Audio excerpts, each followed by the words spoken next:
13 سال در کنار پیغمبر در سخت‌ترین مواقف علی ابن ابی طالب علیه السلام ایستاد.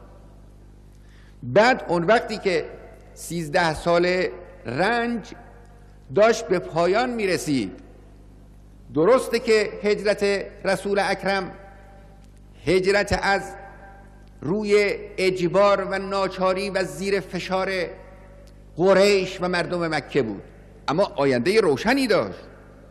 همه میدونستند که این هجرت مقدمه کامیابی هاست، مقدمه پیروزی هاست.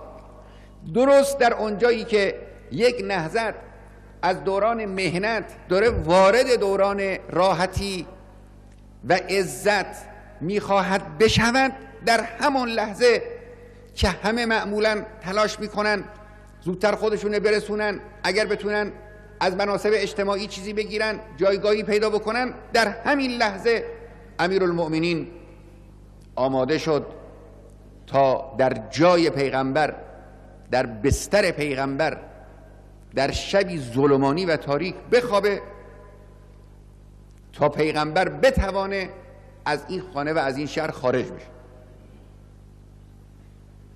توی اون شب کشته شدن اون کسی که در این بستر میخوابه تقریبا قطعی و مسلم بود. اینجور نبود که حالا چون من و شما قضیه رو میدونیم که امیرالمؤمنین در اون حادثه به شهادت نرسید بگیم که اونجا هم همه میدونستن. نخیر، مسئله این است که در یه شب ظلمانی در یه نقطه معینی یک کسی بناس کشته بشه، قطعی است. میگن آقا این آقا برای اینکه بتوانه از اینجا خارج بشه باید کسی در اونجا به جای او باشه تا جاسوس ها که نگاه میکنن احساس کنن کسی در اونجا هست. کی حاضره؟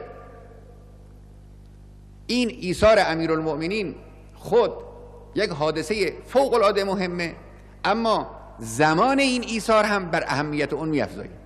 زمان کیه؟ اون وقتی که بناست این دوران مهنت به سر بیاد، بناست برن حکومت تشکیل بدن، راحت باشن. مردم مدینه یثرب ایمان آوردن، منتظر پیغمبرن، همه این رو میدونن. در این لحظه این ایثار رو امیرالمؤمنین میکنه. هیچ انگیزه شخصی باید در یه انسانی وجود نداشته باشه تا اقدام به یک چنین حرکت بزرگی بکنه.